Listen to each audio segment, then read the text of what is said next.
چې دا ما کم دا خلک برتۍ کړي دي راځي انټرویو اخم په دا ټولو کې دا د پښین ضلع په دا ګرد بلوچستان باندې حاوي ده تر ټولو زیاته ده په تعلیم کې زیاته ده په صلاحیت کې زیاته ده په نور شیانو کې زیاته ده په هر شي کې سیال کاکړ زموږ د زمانې و هغه یو کتاب لیکلی دی نور یې 100 کتابه پښتو او فارسي لیکلي عبدالباري اسیر صاحب زموږ یو ډېر ښه مهربان سړی و هغه روشن اکتحاد په اردو لیکلي یو نصیب الله سیماب یو محمد نعیم آزاد دا نعیم آزاد چې دی دا ډېر ښه ځوان دی ډېر ښه اردو ترجمې کړي دي په دا نه خبر چې اردو کتاب یې لیکلی دی که نه دی لیکلی پروفیسر راز محمد راز او پروفیسر شهزاد عبدالباري اسیر دا د دې پښین شمې دي دا خلکو ادب ته ډېر څه ورکړه ادب د زندګۍ شعور راولي موږ تاسو ته هغه ذهني بلوغت راولي بالغ نظري پکې را پیدا کوي لیکن دا استادي دا تر هغه ډېره مقدسه ده دا علم ټول یو له بل سره اخیستل سوی دی نقل سوی دی دا نقل په دنیا کې روان دی دا سلسله روانه ده کوم د شاعري څوک کوي دا شاعري خپل ذهن غواړي دماغ غواړي یا که د بل شاعر څه اړیا ته یاخي یا د هغه توري استعمالوي په خپله شاعري کې چې مستا خیالونه یوسي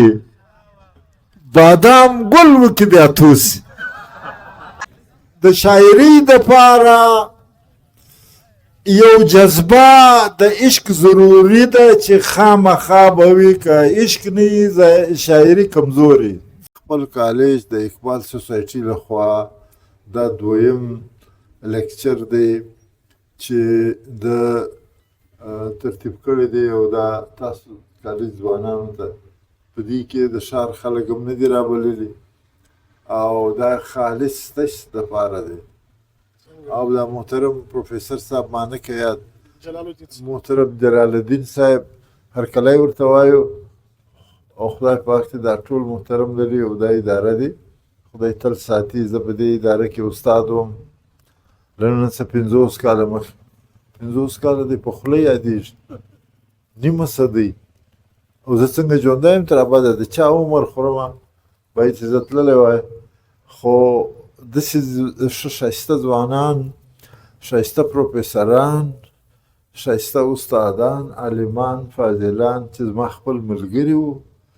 لکه پروفیسر راز محمد راز صاحب دا لاس به هم یو د بل سره به دا دغه کې داسې کړی کړی و د اپشن په بازار کې به روان دا اچ بازار د اپشن بازار د خلکو د عادت دی چې مازدیګر راوځي وار خامخا په بازار کې چکر وهي یو وار خامخا ځي دا د دوی عادت دی بس د دې ښار خلکو د دوی واک هم اوسي د دوی شغل هم اوسي او ما وراسته همدارنګه 15 کاله 15 کاله 6 کاله او محترم صاحبزاده صاحب زموږ د ټولو استاد انتهایی عالم فاضل سړی و او په دې ښار کې دننه هغه موږ ته زموږ روزنه کړې وه صاحبزاده صاحب موږ د اختر په میلو کې یو ځای په هوټل کې کښېناستو خلکو میلې واګانې جګولې موږ به د علم کتابونه په بغل کې راخیستي وو ادب د شاعري د رسالت دا پروګرامونه به موږ کول نن دا ستاسو استاد د دې توسعې لښکر د معاصر لیکوالو د پښین دا ما په حواله کړی وو لومړی خو یې راته ویلي وو چې دا به د اردو لیکوالو چې څو په پښین ضلع کې اردو لیکوال دی هغه متعارف زه په هغه لګیا وم بیا وروسته راته ویل چې دا پښتو لیکوال دی چې دی دا به هم پکې ذکر کوي او لیکچر ما په اردو تیار کړی و او زه اوس بیخي په اردو څنګه تاسو ته وګایږم چې پښتو کې زه خوب وینم چې په کومه ژبه کې خوب وینم په هغه به یې درته وایم که نه نو تاسو خدای خوشحاله لري خدای مو محترم لره دا خبرې پر ته یې درنې نیسي یا ته ته خوب در نیسي یا داسې مجلس په داسې سلیقه باندې وکړم چې ته یې لږ دی بیداره یاست یا تاسو په ذهن کې سوالونه راپورته سي یا داسې وبولئ لکه ستاسو د خپل دوست همزولی ملګری مجلس چې هغه وار کوي تاسو بیا خبر پکې سوالانو زه به یو 40 منټه خبرې کوم یا تر هغه کم او د هغه پس به بیا تاسو خپل سوالونه کوئ چې دا هر ډول سوال وي هغه کوای شي د خپل زړه د تسلي دپاره. دا پښین یو ډېر مهم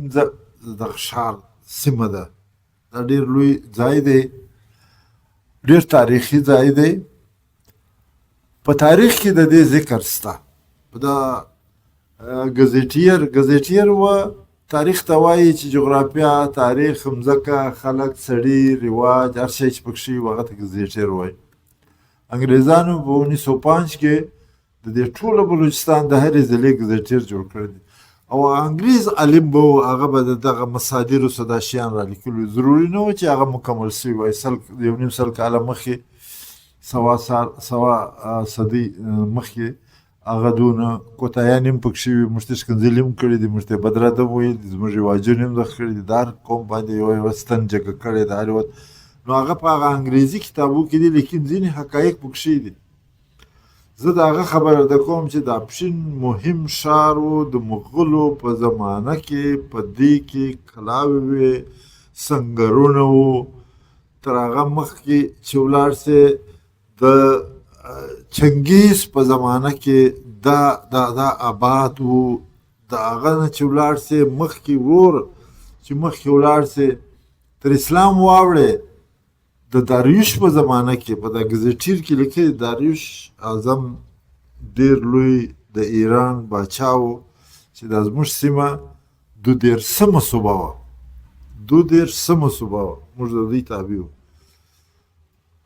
دا ډېر مهم ځای دی. په دې کې شخصیات پیدا سوي دي، عالمان پیدا سوي دي،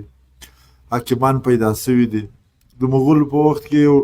شیرخان ډېر لوی سړی و، دلته حاکم و، ګورنر و. بیا چې د ګورنر کې دغه څه منله نه یې منله، بیا خپل حکومت جاري ساتلی و، کندهار سره یې رابطه کوله. دا یو خاصیت لري دا خاوره، د علم او د هنر خلک په دې کې راځي. د اول چنګیز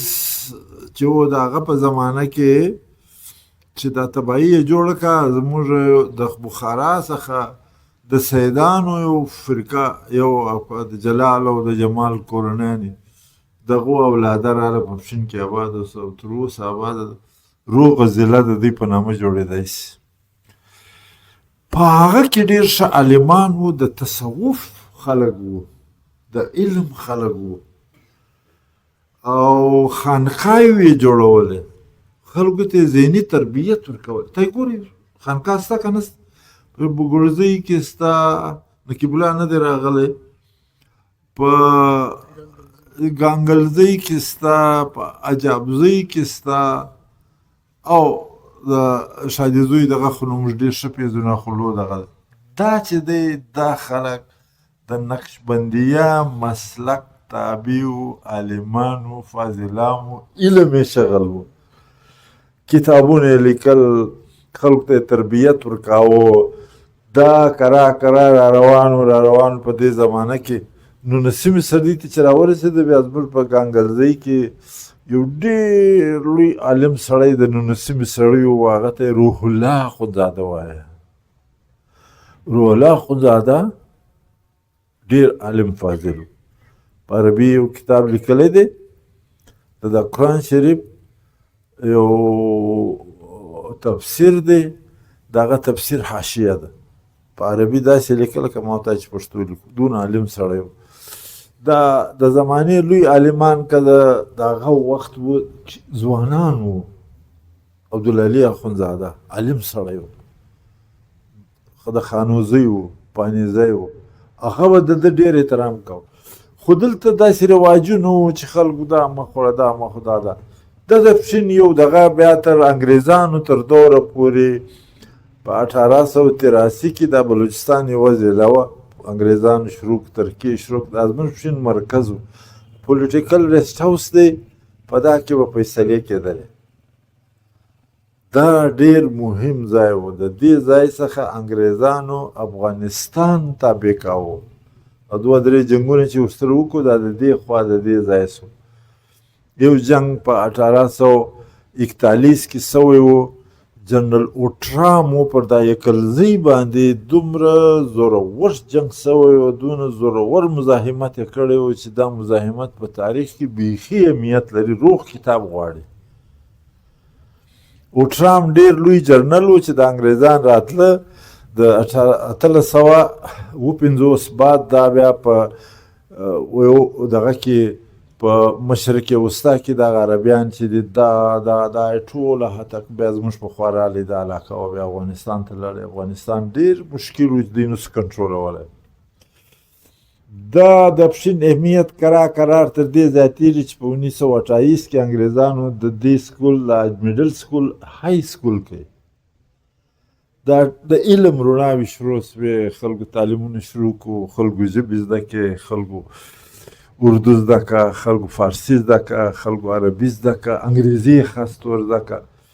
او دا زموږ چې روشنفکران ټول خلک دی هغه د دا سکول بعد دا کالج د هغه سکول سره وتلی دی او نن تاسې دا دومره ښه ښایسته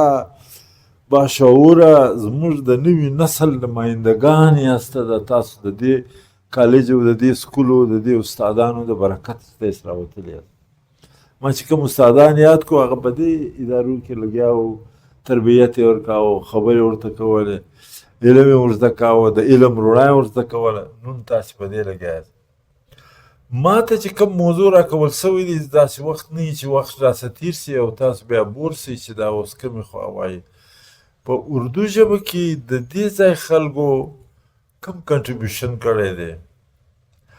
څه کار یې کړی دی هسې زه چې داسې تاسو ته یو مختصر ووایم دا پښین ضلع چې د امانشاه هغه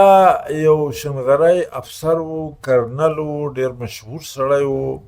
د شنغریو د ښې کورنۍ څه و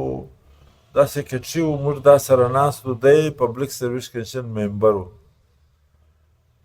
عزیز لوني و دی و زه ورسره ناست و ده راویلې چې په دا ټول بلوچستان کې چې دا ما کم دا خلک برتی کړي دي راځي انټرویو اخم په دا ټولو کې دا د پښین ضلع په دا ګرد بلوچستان باندې حاوي ده تر ټولو زیاته ده په تعلیم کې زیاته ده په صلاحیت کې زیاته ده په نور شیانو کې زیاته ده په هر شي کې دا د هغه تجربه وه چې راته ویلو نو تاسې څخه ډېر ښه خلک راوځي تاسو د ادارو څخه ډېر ښه خلک عالمان فاضلان اوس د ادب اړخ چې دی په هغه کې چې څوک راځي که نه د ژبې پردۍ ژبې وایه ما یو څه بلوچي ژبه زده کړې ده په 10 کاله کې په 10 کاله کې خو نو سړی ډېر څه زده کوی شي که نه نو هغه چې زه وایم خلک هغه ته دقیق ژبه خو پردۍ ده خو پردي خلک دی لکه زما خپل سوي چې لکه زه چې د دوی خپل سوی په ژبه سړی خپلېدی شي په دې برصغیر کې اردو ژبه ویل کېدله دا لینګوا فرانکا ورته وایي لینګوا فرانکا معنا د رابطې ژبه چې موږ یو له بله سره ګایږو دا د هغه ژبه وه بیا چې دا ملک پسې جوړ شولو په دې کې دا اردو ژبې ته د قومي په نامه خطاب ورکړي درجه یې ورکړه په قانون کې هم درجه ورکړه نو موږ اوس مجبور هم یو او ضرورت هم دی موږ مجبور هم یو ضرورت هم دی دغه لوی کسانو چې کوم د دې سیمې د اردو ژبې ابتدا کړې ده تاسو به ډېر حیران سئ دا شخصیت دی کرار یې زه در ښایم چې ستاسو په ذهن کې مازې کښېني په دې سیمه کې یو ډېر لوی نابغه سړی پیدا سوی و د دې صدۍ په اوله عشره کې د هغه نوم و عبدالصمد خان اڅکزی د دا پلار چې و نور محمد خان نومېده هغه په خپلو 2 زامنو باندې تعلیمونه کول د دغه پښین سکول په ریکارډ کې د دوی نومونه شته تېره ورځ په اخبارو په فیسبوک هم راغلي وو دا یو سیاسي مدبر و او د ده پلار نیکه اول نیکه دا د انګریزانو سره جنګېدلي وو دا وطن یې خپلاوه دا وطن یې ازاداوه او دا خلکو ته نوي ژوند د نوي ژوند سلیقه ښووله نو دا چې بیا کولی بیا اخبار دا نو حکومت جیل کې نو پسې ولاړې 28 کاله جیل و بیا هغه د جیل کیسه یې دونه تماشه ده دونه خوندوره ده د ده کتاب په اردو اوس ترجمه سوی دی میری زندگی اور میری کهانی هغه چې تاسو ووایاست ویې ګورئ په پښتو کې زما ژوند او ژوندون او په اردو کې هم ترجمه سوی دی د ده مشکلات کیسې هغه به ګډه ته یې وایاست زه د ده صرف دا ده په 1939 کې یو اخبار چې و جاري کړی و هغه استقلال اخبار و دا اخبار تقریبا 15 کاله چلېدی بیا حکومت بند کړي او دی نظربندو په جیل کې و چې دا ملک جوړ شو په هغه ورځ چې دا ملک جوړ شو په هغه ورځ د دوی په جیل کې دننه و ته د انګریزانو له مخه هم دوی 15 کاله په جیل اخته و دا جیل چې و ستاسو دپاره یې وطن جوړاوه ازاداوه کوی لمونځ چې دی پکې ناست یاست دا هم د دوی د خدماتو د داس برکت دی هغه چې په اردو ژبه کې کول اخبار یې جوړ کړي نو ته به حیران شې چې په تفصیل خبر شې دا سړي په لندن کې ګول میلز کانفرنس کېدلی د هغه دپاره د دې خپل وطن یو خاکه په اردو ډېر 3-4-5 تفصیلات دا یې جوړ کړو په اول وار په 1932 کې دا یې ګاندیجي ته ورکړو دوی خو نه تللی دی د ګاندیجي خاص ملګری و ورسره راځغاستې پاټي 3 کاله جیل تېر کړی و دلته د ملکانو خانانو دا جیل ورکړی و په ستړیا اخته و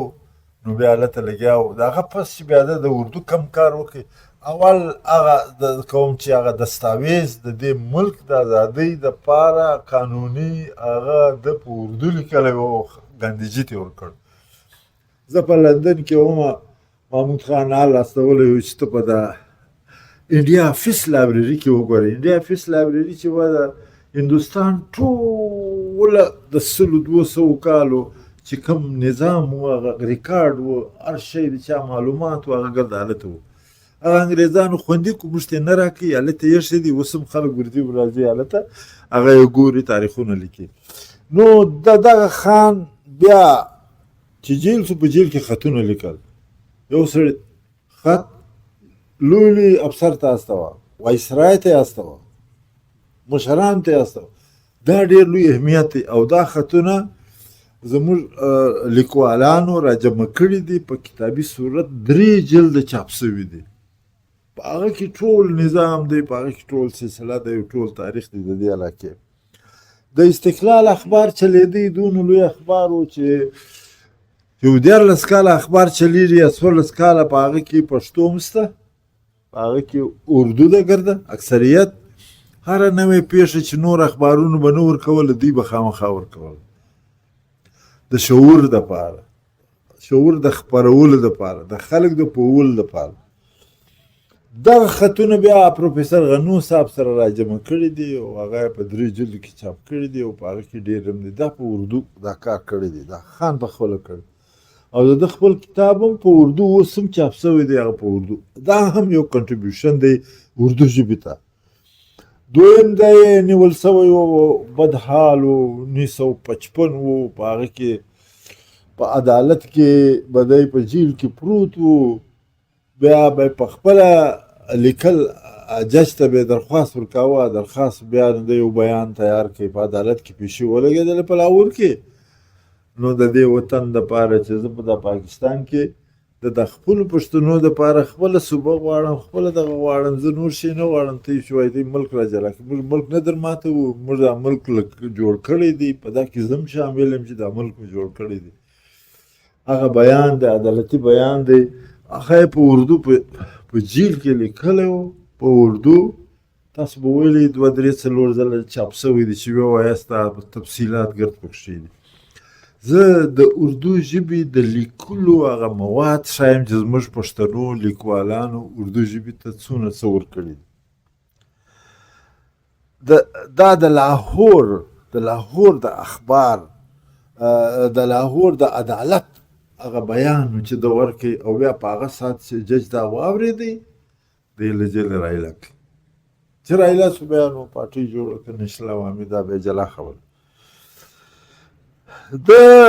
یو بل کمال دا کړی دی، یو ډېر لوی چې د ازادي غوښتونکی یو سړی و، هغه ته به چارلټ ډایسن کارټر یو کتاب لیکلی دی، ازادي کې افق. د دغه په نامه د دغه انګریزي کتاب ترجمه یې وکړه، په خپله یې ترجمه وکړه. انګریزي یې دونه زده کړې وه چې دا کتاب یې ترجمه کولی شو، د انګریز کتاب یې ترجمه کولی شو. د ازادۍ په موضوع، د ازادي کې افق دا یې په وده. ظفر علي خان یو ډېر مشهور شاعر و، او د دوی سره په د تاریخ پاکستان او تاریخ ازادي او د انګریز د خلاصون سره د داسه په دا کې شامل و. زمیندار اخبار یې رایستلی که نه، په دا اخبار کې د شعرونو د ده په تعریفونو کېدل، د دا سیاستدان په دې کې به قطعات لیکل، شاعري به کوله، دا ټوله په اردو کېدله. نو دا خلک به دا سپین ږیري ظفر علي خان نازول، په دا کتاب کې به د دوی ذکر کاوه، شعرونه به کول. لکه اوس چې په ډایس باندې ستا ته شعر وایي، شهزاد صاحب په اعزاز کې شعر وایي، زما په اعزاز کې شعر وایي، سعدالله صاحب په اعزاز کې شعر وایي. دا نمونه به هغه ظفر علي خان د عبدالصمد خان سکزي ذکر هر ځای کاوه، او دا شعرونه به ویل. او د ده په ژوند باندې بیخي ډېر کتابونه لیکل سوي دي، خلکو لیکلي دي. یو سړي پروفیسر فیض الله نومیږي، پانیزی دی د بوستان، هغه ورباندې امفیل کړی دی، او دا کتاب چاپ سوی دی، په بازار کې هم پیدا کېږي، په لایبرریانو کې هم پیدا کېږي. هغه د ژوند سختۍ، خوارۍ، د علمي خدمات په رڼا کې به بیا د زموږ لیکوالو د نور تفصیلات لیکل. ځینې شیان داسې دي چې حکومت، سرکار، ډپارټمنټ هغه ته نه ورېله د دې څه محسوسات وي، دا نمونه دا یې ټوله دې ته ګورې. د ده حلقه اباب چې وه که نه، چې یو سړی به صدر ته خط لیکي، جواهرلال نهرو ته لیکي، ګاندهجي ته لیکي، پټیل ته لیکي، وایسرای ته لیکي. نو دا خو معمولي خلک نه دي که نه، دا خو لوی خلک دي. چې لوی سړي ته سړی خط لیکي، نو هغه په خپل لوی دی، هغه په خپله اوچت دی.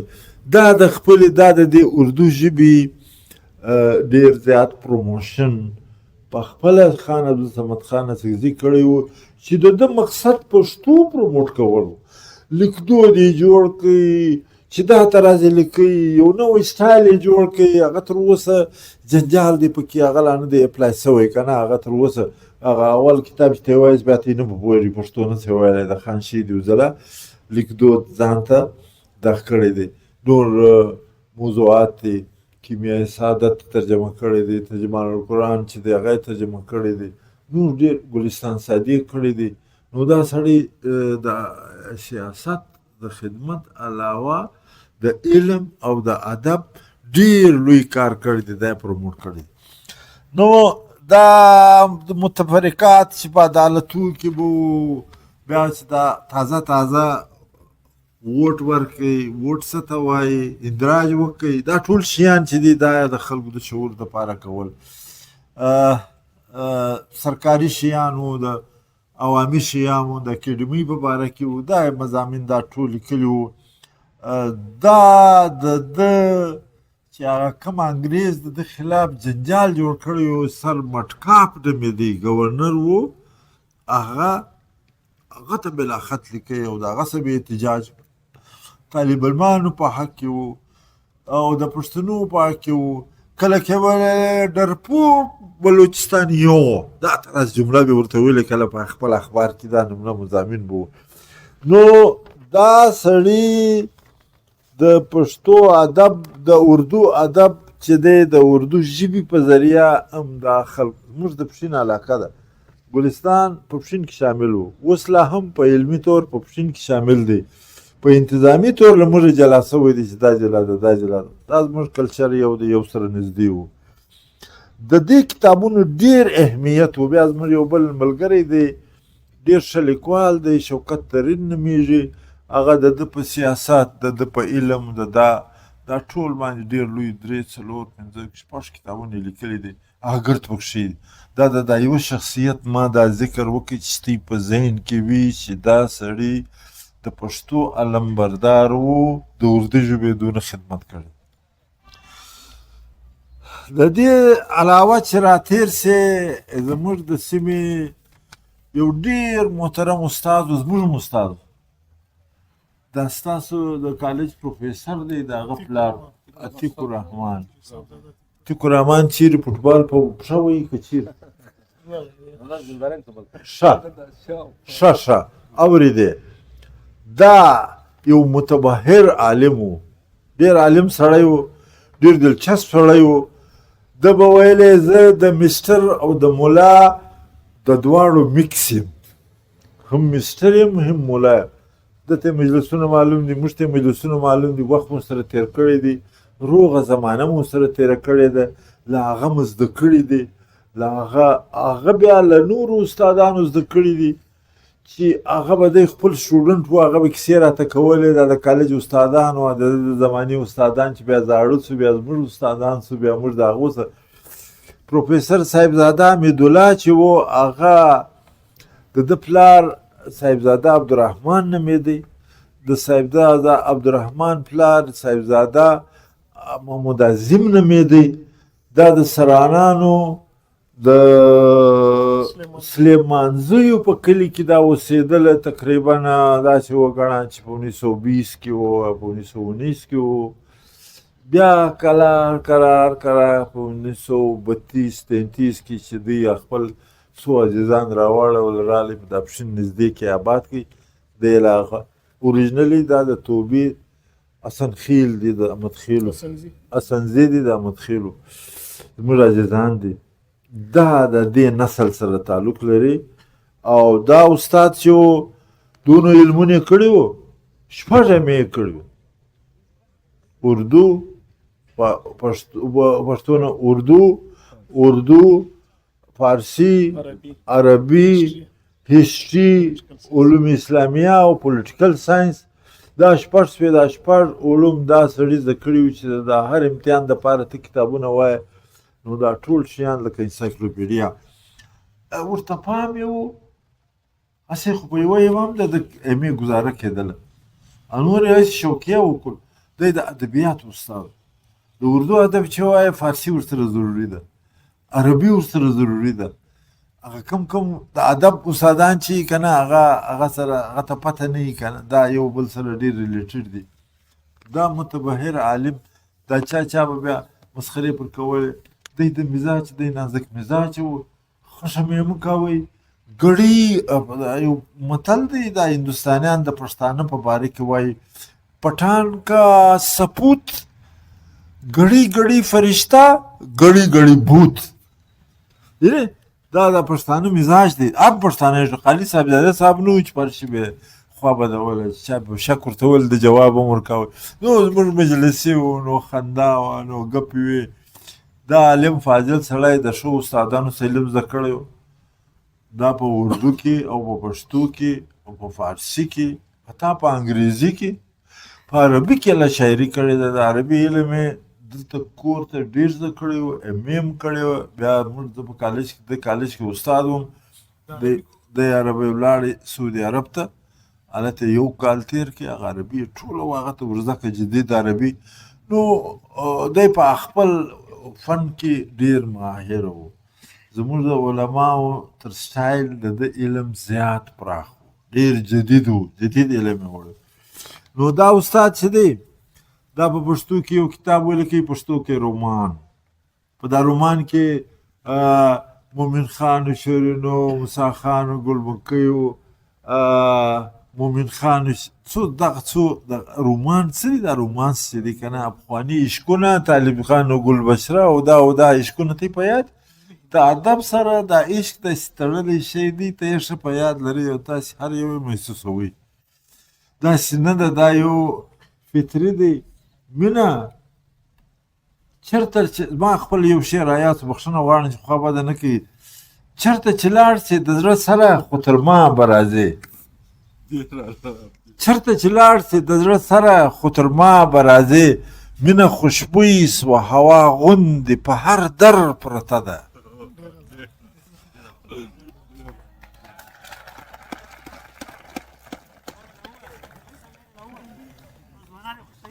چرته چې لاړ سې د زړه سره خو تر ما به راځې او چرته چې لاړ سې د زړه سره خو تر ما به راځې مینه خوشبویي سوه هوا غوندې په هر در پرته ده شعر رادسته خو زه اوس دغه تاسو د صاحبزاده صاحب د کتاب مختصریات درته وایم پښتو کې رومان کې یا زړې روماني کیسې لیکلي دي زما او ستا د کلچر د تاریخ نماینده دی بیا یو بل کتاب لیکلی دی پښتونیات په هغه کې د پښتنو نسل اصل دا په مختصر په اردو لیکلی دی او ډېر ښایسته یې لیکلی دی چې پښتانه دا نظریه ده دا نظریه ده دا نظریه ده او تر آدم علیه السلام پورې خپله دغه رسولې ده څه دی چې موږ ورته وایو شجره یې تر آدم علیه السلام رسولې او دا کتاب ما سره یو سته څه قطیسته نه در کوم نه یې واده ته ورکوم ځکه چې کتاب چې چاته ورکوي بیا به هغه سړی واپس کوي نه عبدالعلي اخندزاده ته یو طالب راغلی و طالب استاد وویل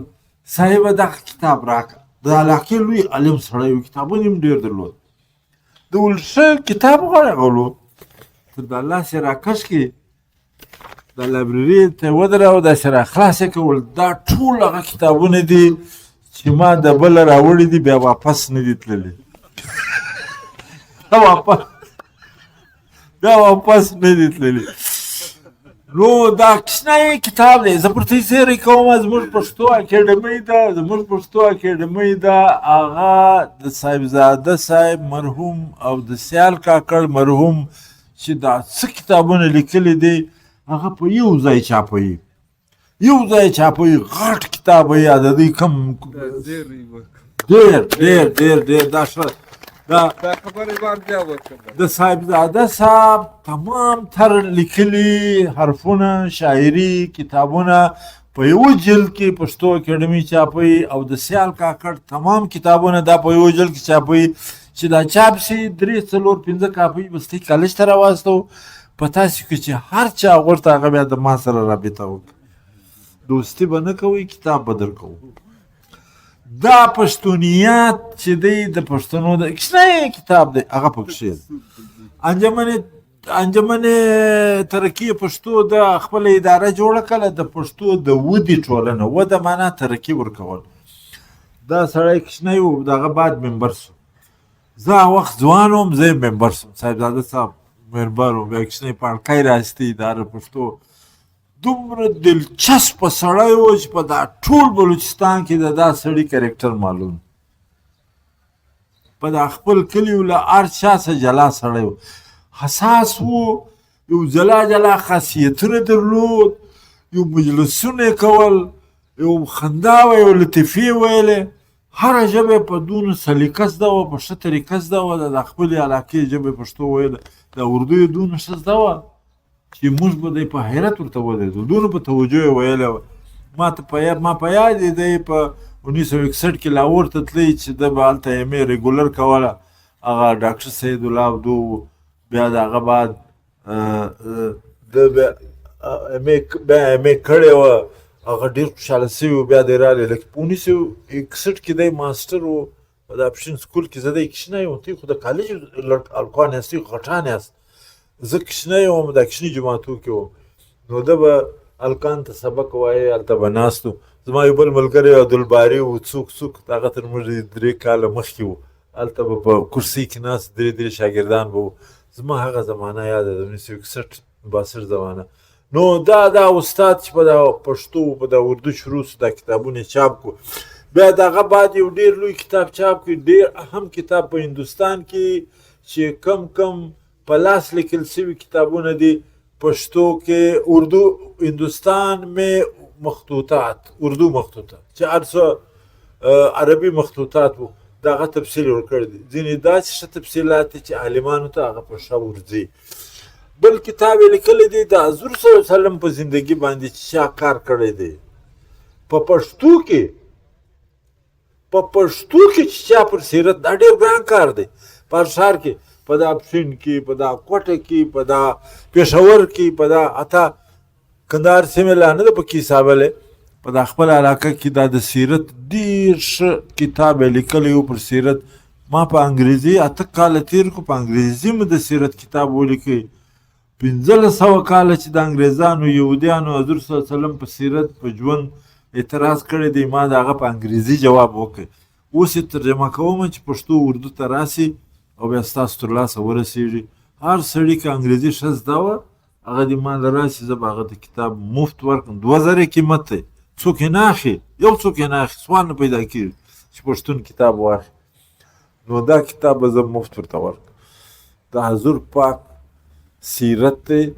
او هغه به ته یې په مزه مزه ووایاست چې موږ څنګه جوابونه کړي دي د صاحبزاده بل کتاب دی فن اور تکنیک د فن د شاعري فن د هنر د هر شي فن د هر شي فن چې سړی کوي که نه د هغه یو معنا یې لیکلی ده یو سلیقه باندې چې ده څه لیکلي دي که نه هغه دا ستاسو ما د خبرو بور خو نه سي که نه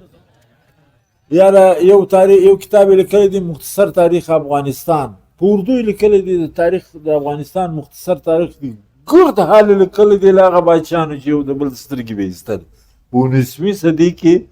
بارکزیانو سدوزیانو یو د بل سترګې ایستلې او په 18 صدۍ کې بیا غلجان چې راولاړ سو ایران یې فتح کړي عینک والا ایران یې فتح کړي پښتنو ایران فتح کړي یو لیونی غلجی و زویمړی سلیمان خېل و که وتک و ولاړې تر تهرانه ورسېدې تهران مشه دې ونیولې ګرد په یو سلي کلونو نه اخر د خپل میرویس خان خو نو دوی پلار و مشر و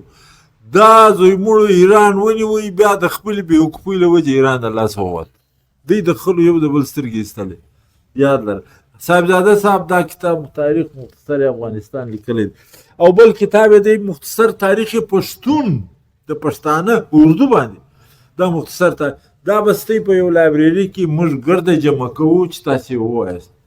د یو کتاب لږ تاسې ته اندازه وسي چې کم چا په کم موضوع کتاب لیکلی دی یو د اردو مضامین و رشاحت قلم په نامه دی یو په امام ابو حنیفه لیکلی دی او یو په جمال الدین افغاني لیکلی دی او بل په اردو دومره ښه شاعري کړې ده لکه هغه د دې ځای هندوستان ما په د عجیب کې اردو غزل ستا 1986 کې مې لیکلی ده خو نه درته وایم داسې نه ته بور کېږئ که نه اردو غزل ده او دلته د پښتو محفل دی پښتو شاعري کتاب هم پروت دی او دا د صاحبزاده صاحب خالد د صاحبزاده صاحب دغه اوس نو د ورور دی یو هغه هم ډېر ښه سړی و خدای دې وبخښي ډاکټر و یو وار ایران ته تللی و په یو وار یو کتاب ولیکئ او هغه یې په اردو ولیکئ د هغه نوم یې کښېږوئ سحر انګیز مشرق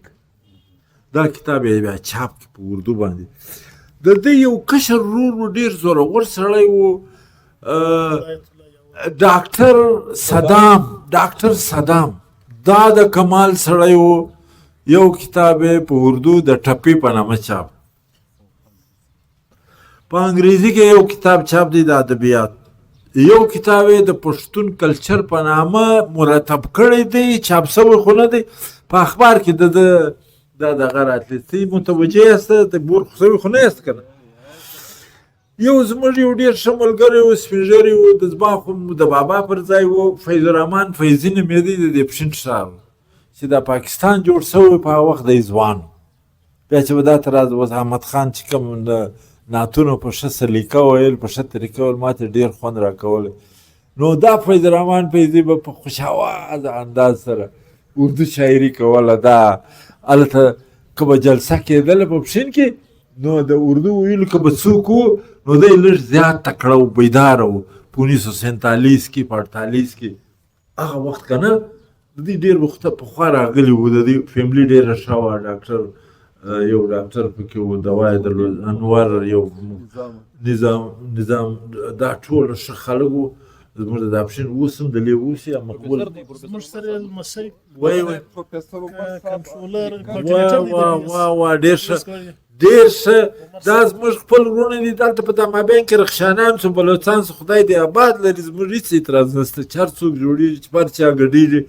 زموږ په هغې ته دونه ښه فیملي وه دونه ښه کورنۍ ده په دا مشر و د دا کورنۍ فیض رحمان فیضي نومېدی، په اردو یې شاعري کوله چې دا موږ ځوانان وو په دا 75 76 77 78 کې دا هم د به محفلو ته موږ راغوښتی. زموږ د پښین په ښار کې یو بل انټرنیشنل سړی دی، دا شخصیت نوم که نه وسي نو بیا به نامکمله وي. هغه قاضي اشرف جهانګیر نومېدی، هغه د قاضي موسی زوی و، د قاضي موسی د قاضي جلال الدین زوی و. ته به حیران سئ چې دا کوم قاضیان مازیان دي، دا څه کیسه ده. دا د انګریزانو په وخت کې چې هلته په میوند باندې په 1880 کې اتیا کې جنګ وسو، نو دا پښتنو په اتفاق د انګریزانو ته دومره شکست ورکړي، 3,500 انګریزان یې مړه کړه. دا مثال دی، هلته قبرونه هم جوړ دي او هلته هم پټ کړي دي په میوند په دغه کې میدان هم شته. نو انګریزان ډېر به تر اوسه د دوی زخم دی څټي یې، یاره په میوند یې پر مټ څه وکړو، په مټ یې څه وکړو، دا د دوی دپاره د غیرت مسله وه. بیا انګریزانو دا وطن را جلا کاوه، دا موږ پښین، کورمه، سیوی، شرارود، دا نوشکي سره دا علاقه ده، دا ټوله یو معاهده وکړه په 1888 یا یو کم اتیا کې. فقط یې ګندمک ویله، شیر علي خان چې و هغه یې پسې واخیستی، هغه مړ سو یا دوی مړ کړي. بیا د هغه یو لیونی زوی په جیل کې و، که یوب خان یعقوب خان نومېدی، تحت محفل یې جوړ کړی و انګریزانو، لکه دا موږ چې ناست یو. دی یې راوستی، یا دسخط یې په وکړئ، کورمه، پېښور، پښین، شره رود، تل چوټیالي، دا هم ډېر مهم ځای دی. دا یې ټوله ودۍ ته په هغه وخت کې ورکړه، موږ یې په هغه وخت کې لا خرڅ کړي وو. عبدالرحمن بیا دسخط هم ور وکړي. 1880 کې دا انګریزان ولاړو، دا سړی را ټرانسفر کړي، دلته یې راوستی، تحصیلدار یې کړي. دا قاضي جلال الدین نومېدی، ډېر مهم سړی و. بیا 20 کاله په بلوڅانو کې تېر کړو، خانقلات سره ورسره و. دا موسی یې زوی و. موسی بیا په 1951 کې اکسیډنټ وکړي، مړ سو. د هغه ډېر زامن و، هغه بیا زموږ استادان و، افسران و، شناخته مو و، دوستان و. د موسی مشر زوی و، زما ډېر ښه یار و. دا اشرف د دنیا تر ټولو ماهر ډیپلومیټ دی، زموږ د پښین د ښار دی، ډېر نازولی سړی دی. مور یې نو داسې وه لکه زما مور. زه پښین کې بل څوک انګریزي والا نه و، دا شهزاد صاحب کوچنی و، او زه به د انګریز ښځې له ورتلمه،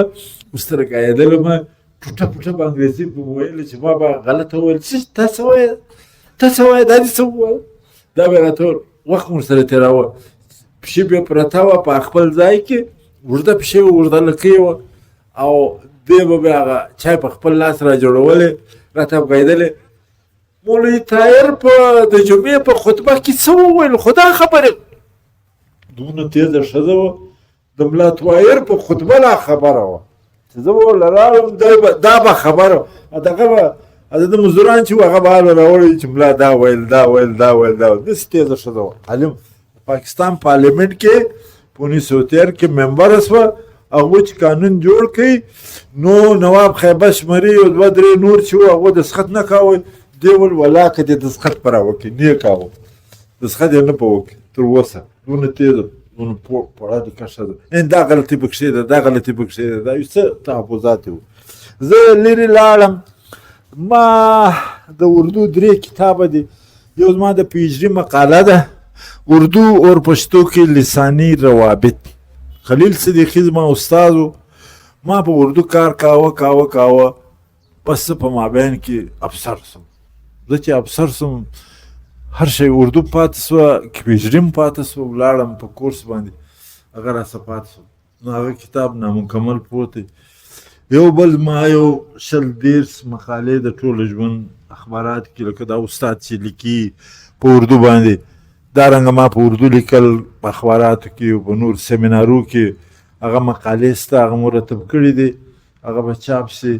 ژر به چاپ سي، ستاسې تر لاسه به در ورسېږي. بیا یو ډېر ښه کتاب ما ولیکي، ختم نبوت. د هغه نوم دی انګریزون کې سیاسي متنبي. انګریزانو د پښتنو د سني او شیعه د ماتولو دپاره دوې فرقې جوړې کړې. په 1870 کې دا سازش شروع سو. نو یو فرقه یې جوړه کړه په سنیانو کې، په هغه کې میرزا غلام محمد راپورته سو، پیغمبرۍ دعوا یې وکړه چې زه پیغمبر یم. او په شیعهګانو کې بهایي راپورته سو په 1843 کې.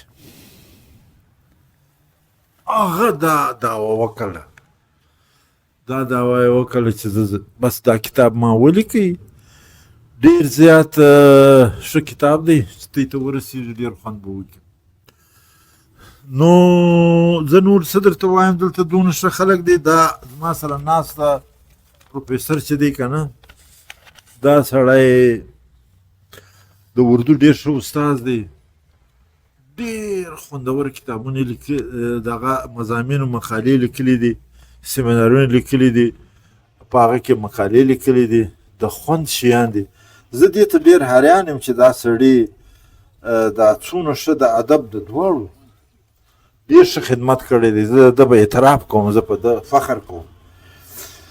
خیال کاکړ زموږ د زمانې و، هغه یو کتاب لیکلی دی، نور یې 100 کتابه پښتو و فارسي لیکلي. عبدالباري عصیر صاحب زموږ یو ډېر ښه مهربان سړی و، هغه روشن افتحات په اردو لیکلي. دا د اردو خلک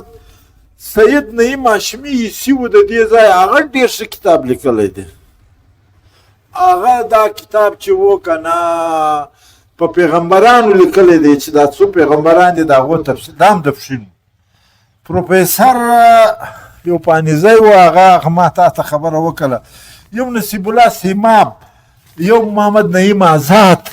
دا نعیم آزاد چې دی دا ډېر ښه ځوان دی، ډېر ښه اردو ترجمې کړي دي. په دا نه خبر چې اردو کتاب یې لیکلی دی که نه دی لیکلی، ترجمې یې ډېرې کړي دي. دا د پښتو په شاعرانو کې هم د هغه خلک دي چې ما در وښول، دا روشن فکران دي. پروفیسر راز محمد راز او پروفیسر شهزاد عبدالباري عصیر، دا د دې پښین شمې دي. دا خلکو ادب ته ډېر څه ورکړه.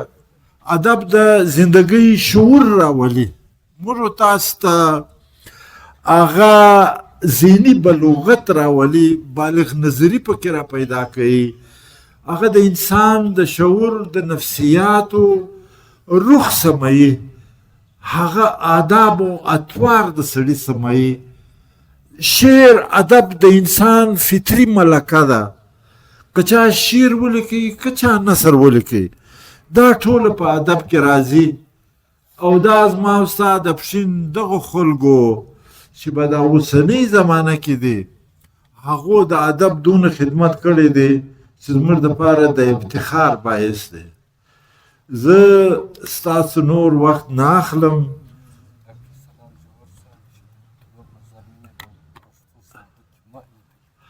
ډاکټر عبدالسلام جوهر زما ورور و، هغه په افغانستان کې میډیکل ویلی و، د پښتونخوا سټوډنټس ارګنایزیشن خاص سړی و، هغه شاعر هم و. 2021 کې وفات سو. هغه ډېر خدمت کړی و په دا کوټه کې. په اول وار دا لوی سیاسي اجتماع چې د عبدالصمد خان په نامه کېدله، هغه ابتدا ده کړې وه، او بیا د ده دا دویم جلسه چې وه هغه د پلار پسې کړې وه. دا درېیمه ډېره لویه مشاعره وه، جلسه ما پسې کړې وه، چې ریکارډ تر اوسه له ما سره پروت دی. زه به هغه ستاسو دپاره په USB چینج کړم، بیا به یې تاسو ته راورسوم. تر دې ځایه دلته تاسو به یې وګورئ. هغه یو داسې عجبه مشاعره وه، شاعران راتله نه. بس زه د ساینس کالج د حال په دروازه کې ناست وم، زما 3-4 چوټګانو را سره و، ټوله شاعرانو فنکارانو. یو د ملا زوی و، هرمونیم یې زده کاوه، او هغه ډېر موسیقار و، هغه نوم عاصم ګلستاني شمسوزی و. دا زما شاګردانو. بس دا به راتله، بس یو غزل به ما ولیکله، بل شاعر به وویل، بیا به مې یو غزل. شاعران کم و که نه، دا مګر د خلک ناس، بس دا به ونولي. نو دا د ادب خاوندان و، او دا پښین په دې روښانه دی چې دا زموږ د خبرو تاسو بور سوي نه یاست یا موږ یو څه دلچسپي پکې راوستلي اوس که ستاسو په ذهن کې یو خبره دي یو سوال راځي او د دلچسپۍ شی راځي هر سړی چې څه وایي هغه دې ووایي. زما پوښتنه دا ده چې دغه احساس ستا د کوم خدماتو ستا خپلوداره شخص ستا د خدماتو خو ډېره آیا ته څوک نشي کولی دا ستاره امتیاز چې وه د دې هغه خاص وجه چې کوم ده چې په هغه موږ او زموږ دا طلبا چې کوم دي خبر سي او چې په دې کې د هڅه راسي بیا د وطن دپاره د خاورې دپاره د ژبې دپاره الله دې وکړي تر دا مقامه ورسېږي. ډېره مهرباني خدای دې سلامت لره د دې اواز نشته. ډېره مهرباني استاد محترم شهزاد صاحب زه ستا د مینې او د محبت ډېر شکرګزار یم. موږ خو خاکساران خلک یو هر کتاب چې مې لیکلی دی هغه انعام ګټلی دی بیا خاموش یو خو خلک ستایي هره ورځ تعریفونه کوي دا تعریفونه او د ځان ستاینه دا موږ په دا کې عادت نه یو دا هم ډېر خاکساري مو خوښه ده. یو د رحمان بابا دونه دروند شعر دی چې تر اوسه پورې استادان د یې ښه ترجمه نشي کولی ورسېدی نشي زه یې تاسو ته کومه کمینۍ هسې کامل کړم چې زه درومم. کمینۍ دا خاکساري ته وایي. کمینۍ دا زموږ کمینه توری چې موږ وایو هغه نه د هغه په معنا نه د خاکسار په معنا خاورې جان محمد یم د کنداریانو خبره څه ده خاورې نو دا کمینۍ رحمان بابا وایي کمینۍ هسې کامل کړم چې زه درومم لکه مځکه نو اسمان را سره بیایم.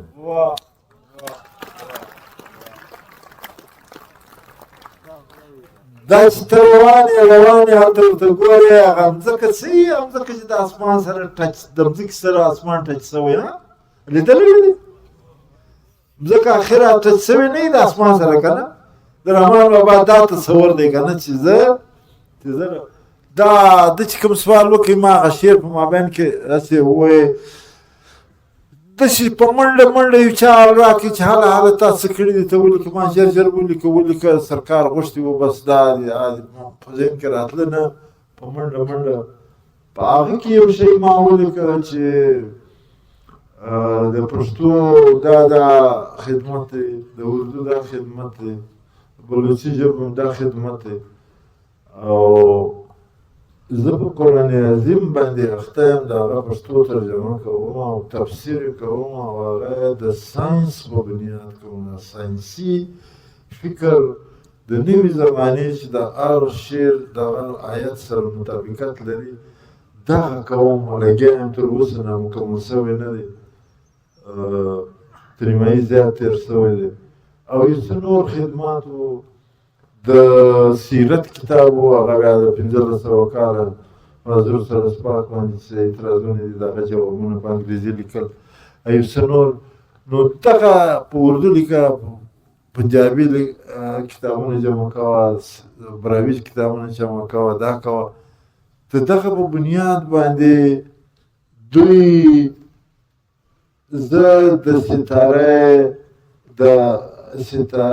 تمغه امتیاز عام طور تمغه امتیاز ورکوي د ادبیات د تاسو په یاد لرئ د دلته په دې بلوچستان کې چاته تر اوسه نه دی ورکړی په ادبیاتو دا چاته نه دی ورکول شوی نو هغه کیسه چې راته کوله چې هلته استاد صاحب چې کومه خبره وه ما خو دا ورواستوله دا تله پاڅېدل ولاړه اسلام آباد ته ورسېدل هلته دا تر مخلوق ګرده ناست دی ګرده حسن اقبال په صدارت کې تمغه امتیاز دی هغه منظور یو بریګیډیر چې و هغه پکې ولاړ شو بریګیډیر په مجلس کې ولاړ شو نه دا شخصیت زه پېژنم زه کور ته ورغلی یم ما لایبرري لیدلې ده ما دا لیدلې ده ما دا لیدلې دا کمه ده دا یوه درجه لوړه خامخا په لټرچر کې زه درته وایم تاسو ټول ومنئ په زور یې په ګروپ دستخط کړه هغه د تمغه امتیاز څخه یوه درجه لوړه که زیاته درجه ستاره امتیاز دا په دې هغه سوال دا دی چې ابوجهل بریالي صاحب استاد پروفیسر و دې ځای لاړې انتظامي موضوع باندې تعینات یو خبره دا وکړه چې د پی ایچ ډي مقاله د لیکله هغه پی ایچ ډي مقاله پاتې شوله او زه په افسري څه شوم مختص شوم. دلته یو ډېر دلچسپه سوال زما په ذهن کې دا راغلی چې زموږ کریم چې دی ډېر ښه پروفیسر لیکچرر دا هر سړی دا ذهن سوچ لري چې زه انتظامي افسر جوړ سم. دا د پروفیسر چې کوم شان وقار دی بعض اوقات هغه څه مجروح سي داسې خلک شته چې هغه تحصیلدار نایب تحصیلدار یا یو اسسټنټ یا یو داسې و دوی ته لا هم دوی څه وکړي اپلای وکړي. نو دا فیصله چې دا وکړه چې د تعلیم د زما په نظر باندې چې یو سړی استاد یې هغه د الله ولی دی که د خپلې شعبې سره دی سي او مخلص دا زما خپل سوچ تصور ذهن دی. ولې دا تر دې غټه مرتبه او درجه نشته. دا د انسانیت معماران دي کوم چې استاد دي کوم چې پروفیسر دي اگر چې هغه د مدرسې استاد یو عالم دین دي ته الله ډېر لوړه مرتبه ورکړې ده. دا فیصله درسته وه نه وه درسته پر دا موضوع زه د سره اورېدل غواړم پروفیسر عبدالکریم بریالي صاحب. ډېره مننه. دا چا دیواریان ګواه دي اواز نه راځي. دا چې دي په دا کې موږ ناست وو زموږ استاد و استادان ګر سره ناست وو د کال 1988 خبره وه او موږ ناست وو د پنجاب زما اواز ته نه رسېږي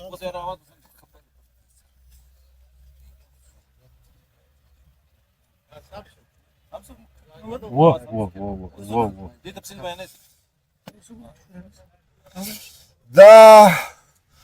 زه د اواز تر ته رسوم تر تاسو رسېږي که نه دا موږ په ادبیاتو اخته وو زه و پروفیسر راز محمد صاحب و په دا سټاف روم کې به وو زما به یو شپېته اویا نوي الکان شاګردان وو د هغه به غټ دونه لکه دا تاسو چې ناست یاسته دا خلق به د امتحانونه ورکول محبوب علي د فزیکس وو امین الدین د بل سبجیکټ وو دا پنجابیان چې وو دا د پنجابي په دې معنا نه اخم چې دا نو زه متعصبه یم دا د کوټ څه استادان راغلي وو زموږ وروڼه وو خو دوی دا کوشش کوی سی اس ایس کې امتحان نه پی سی ایس کې امتحان نه لګیا به وو موږ په ادب لګیا وو زما به په ټي وي کې پروګرام په ریډیو کې به پروګرام هلته به د لیکوالو کله کله راسره زیدم وو په اخبار کې به مضمون په نیشنل سنټر کې به هم دغه هر ورځ خو یو مشکل دغه به و د ادب قسم شغل به جاري و په دا اخته و دا چې مدې ته توجه اوسي دا ګرد امتحانونه ورکوي دا تاسو څه کوئ تاسې ولې نه ورکوئ بیا به لږ په کمپلیکس کې شو چې موږ یې دا نس ورکولی بس وروره ما یو فارم ډک کړی پی سی ایس فارم ډک کړی او د سی ایس ایس فارم ډک کړی زه پروفیسر نقیب الله صاحب ته مخاطب یم دا مې ډک کړی بس یو دم بیا زما یو شاګرد و علي ظهیر هزاره و هغه هم بیا افسر شو د ما سره سم پاس کړي ما او ده به ډسکشن کولی 3 میاشتې موږ ډسکشن کولی بل چا نه و زده هم نه و کلاسونه هم نه و بس ډسکشن مو سره کولی هغه زما و زموږ دواړه امتحان پاس و دواړه نوکرۍ ما ته راغلې اسسټنټ کمیشنر نوکرۍ چې آرډر تا ته داسې ودرېږي ته به څه کوې او د انفارمیشن او دغه د فیډرل ګورنمنټ د کسټم و هغه تا ته ودرېږي نوکرۍ دلته راشي ته به څه کوې دوې نوکرۍ په یو وار موږ خواران طالبان خلک و موږ خو دا نوکري نه غوښته امتحانات دواړه امتحان په یو وار پاس و زه رالو نو قبله صاحب ما څه کړي وای چې راله نو ما نو دلته ډایرکټر رالی زه یم راز محمد صاحب دی ډایرکټر دوره کوله هغه ډایرکټر د اسلامیات پروفیسر و داسې عالم سړی خریلی و د علیګړ استاد و ډېر لوی او په مسخرو کې ډېر مشهور و په طنز کې هم ډېر مشهور و په کرسۍ ناست دی وای نو ته دا څه کوې چې دا لیکچراري دې پرېښو هلته ځې ما ورته ویلی هغه د حالي یو شعر دی جستجو کہ خوب سے ہے خوب تر کہاں اب دیکھیے کہ ٹھہرتی ہے جا کر نظر کہاں انڈرسٹینڈ دا شعر د حالي دی نو دی ما ته وایي تا لیکچراري پرېږدې ته څه دا سوال یې وکړي ته څه دپاره دی مال سر بس خوب تر کی تلاش ہے نہیں یہ خوب ہے وہ تھر ہے هغه نو ترکاري ده په پورې کوی تحصیلدار دی سی دی ډي سي دی کمشنر دی افسري د نوکري د منډې ترنډې دي هغه استادانو ټول وخندل دا دیوالونه ګواه دي د دې خبرې هغه 3 4 5 ګرده مړه دي موږ ژوندي یو هغه اچھا یہ خوب ہے وہ تر ہے نو هغه داسې مسخرې کولې موږ ټول وخندل چې خبر خو ډېره ښه اخوا په مزاح کې په طریقه باندې د حالي د شعر په حواله دا خبره نو دا وجه و صاحب چې هغه تر وځه ولاړم نو ځوانان څه پیغام دي کومه خواته ولاړ شي دا ادارې ویرانه کېږي یاره هلته چې سړی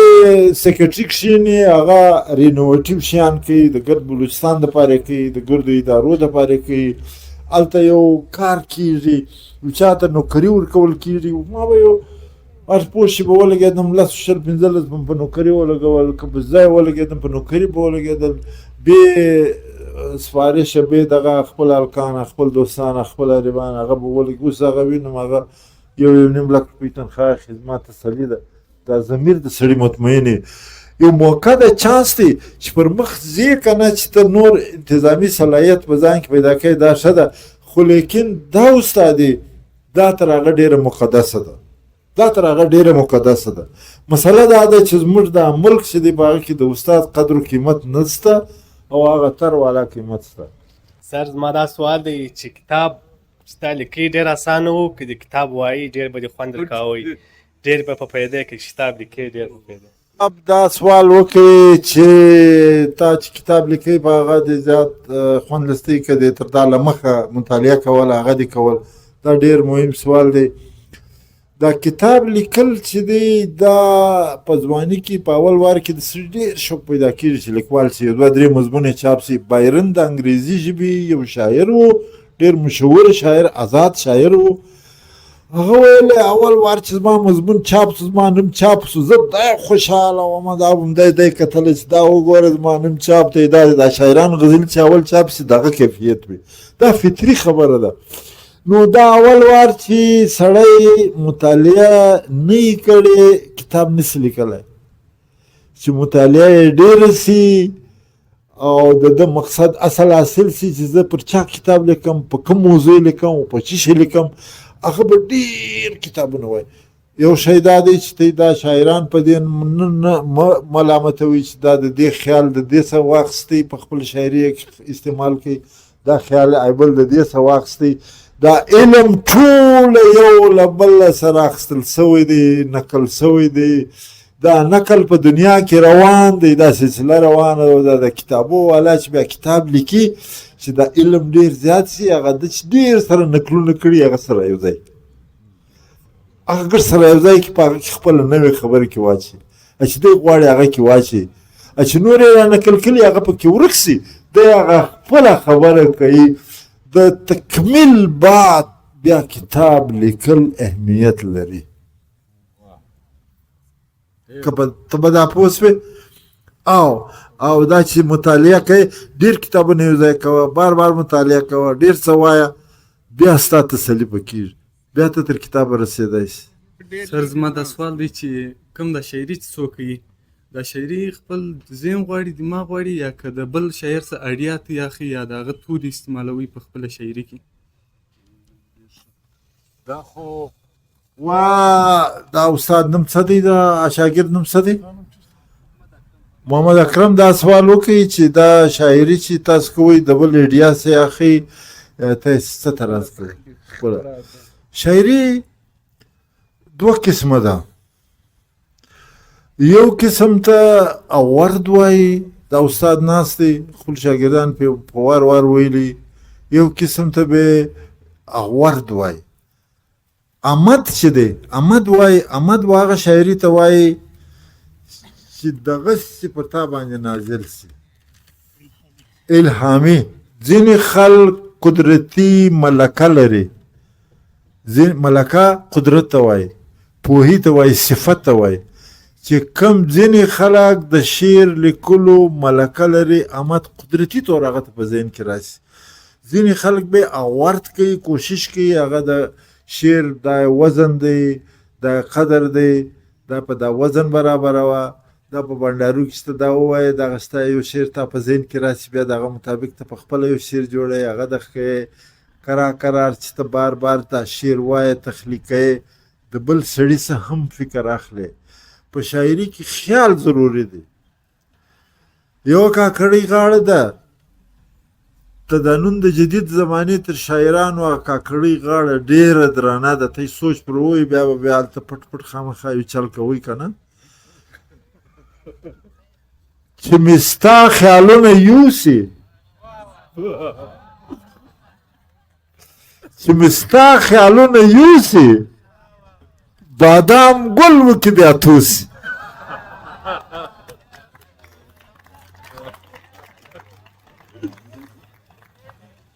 دا چې مې ستا خیالونه یوسي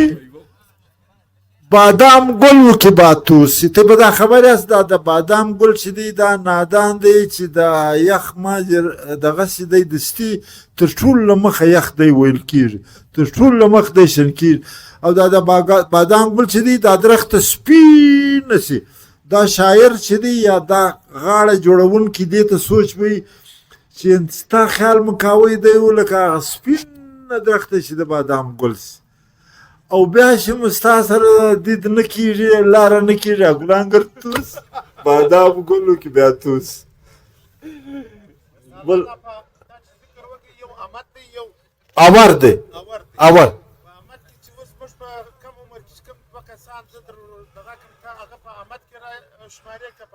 وته و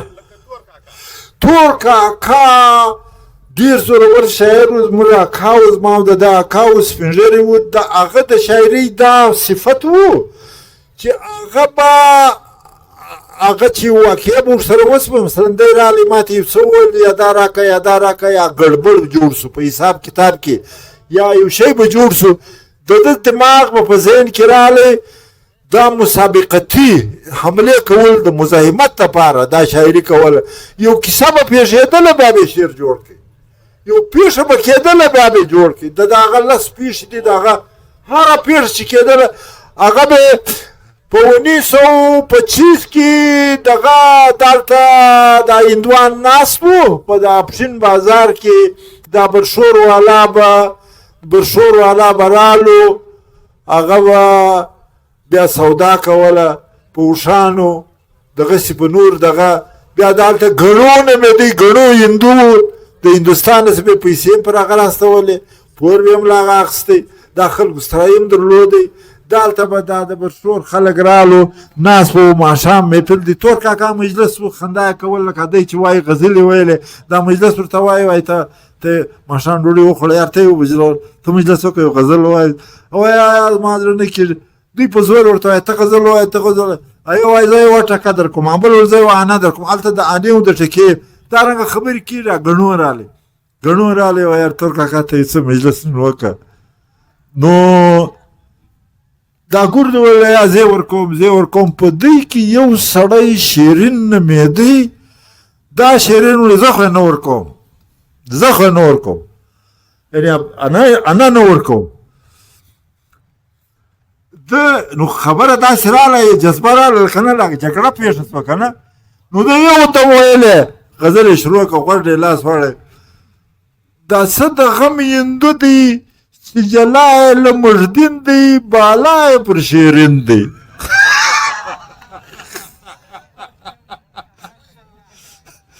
ګڼول شوی که نه دا څه د غم هندو دی چې دلا یې له مږدین دی بالا یې پر شیرین دی دا رنګه هغه ډېرې غزلې ویلې وې چې پېښه به وسوله د شاعري شروع کړه زما سوال دا دی چې تا کوم وخت PCS او CSS اگزامز دا تا ورکول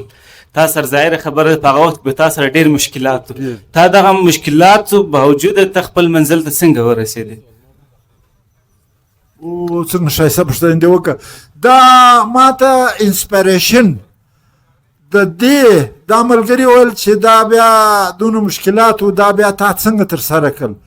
زه نه یم خبر په ما کې هغه وخت دونه صلاحیت نه و تا ډېر ښایسته سوال وکړې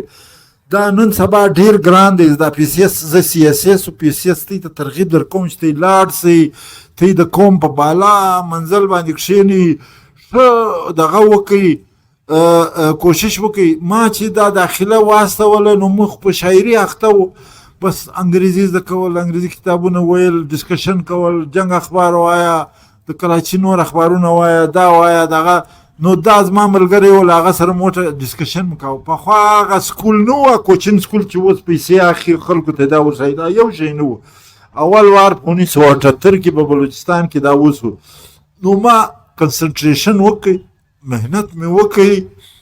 چې هغه کم سلیکشن د سبجیکټ ما کړی و، د تاریخ سبجیکټ و، مطالعه پاکستان و، پښتو و، د هغه سیستم ما داسې برابر کړی و چې په هغه سبجیکټ باندې زه حاوي وم. اصل خبره دا وه چې د ټوله په انګریزي و، نو موږ انګریزي ته توجه ورکوله. بار بار مو ویل، بار بار مو ویل، مطالعه چې مو وکړه. بیا زما اصل کامیابي په دې وسوه چې زما او زما ملګري موږ ډسکشن سره کاوه. په تاسو هم داسې کوئ، خپل ملګري پیدا کوئ، له هغه سره ډسکشن کوئ. سر دا کوم شاعري چې ته کوله، مطلب دا شاعري خامخا تا ول دا خبر دې وکړه چې د عشق سره ریلیټډ وي، دا خامخا یو عشق غواړي یا د غی کې خامخا دلچسپ راوړي بالا. څنګه شاته خبر موږ دې رسوا کړو؟ دا خو دا سوال کړی دی، تاسو په ټولو خاندئ. موږ چې د ایسي ټریننګ کولی، موږ یو افسر و هغه راته ویلې دا تاسو ما ملاوتې دی نه چې نقیب الله صاحب موږ ګرده د کالج وباسي. زه داسې خبره وکړم. دا شاعري چې ده که نه، هغه زموږ ډایرکټر و، هغه چې به راته ویلې، ما ته به دی خیال یاره دا شاعري خو ګرده د هغه کار دپاره ده.